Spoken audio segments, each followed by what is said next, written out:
Goeiemôre. Dis donderdag en ek hoop dit gaan met jou goed. Matteus 4 was nog altyd vir my 'n mooi gedeelte.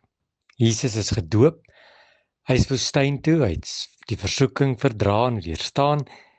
Toe kies hy sy eerste disippels en dan begin hy om te preek daar in Galilea. En dan lees ek daar aan Matteus 4 en ek lees dit vanmôre vir jou uit die Nuwe Lewende Boodskap vertaling. Hy sê Jesus was gou-gou baie groot nuus. Kort voor lank het omtrent almal in die provinsie van Caesarea van hom geweet, omdat hy groot wonderwerke in daardie gebied gedoen het. Mense het hulle siekes na hom toe gebring, die duiwelbesetenes, verstandelike gestremdes en verlamdes. En almal wat na Jesus toe gebring is, het hy gesond gemaak. En dwars deur Palestina het mense van Jesus begin praat.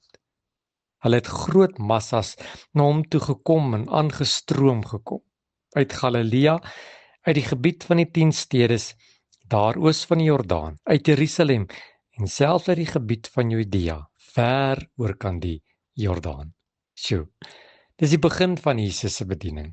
Ek hou nogal van die vers, hy begin, hy sê, en gou-gou was Jesus groot nuus.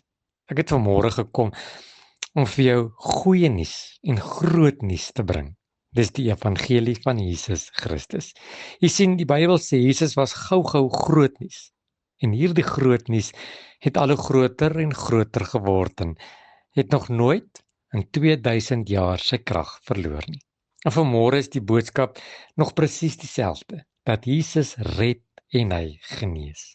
Ek lees so mooi, hulle sê, uit die duiwelbesetenes, verstandelike verstreerdes, verlamdes en almal wat siek is, na hom toe gebring en hy het hulle gesond gemaak.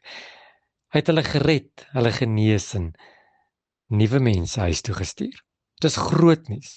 En vanmôre het ek gekom met 'n eenvoudige boodskap. Dat die groot nuus van die Here Jesus Christus, die groot nuus, die ware evangelie is vanmôre ook tot jou beskikking. En Jesus wil vanmôre vir jou ook 'n wonderwerk doen. Jesus wil jou ook genees, hy wil jou ook red, hy wil jou uit jou donker situasie uithaal en vir jou lig bring. Weet jy wat? Ek en jy verdien dit nie. Dis net alleen uit genade. En wil jy nie vanmôre, voordat jy opstaan of voordat jy die huis verlaat of voordat jy werk toe gaan, dan begin jy om te bid en dan sê jy, Jesus, sjoe, U was groot nuus. Dankie dat dit nog nooit verander het nie. En dankie dat hierdie groot nuus ook my lewe kan verander. Here, hier is ek. Here, ek is dalk siek of miskien is ek moeg. Miskien is ek half bietjie depressief. Miskien het ek net leiding en die Heilige Gees nodig. Dankie dat Jesus, die een wat die groot nuus na die wêreld toe gebring het, ook my lewe kan verander.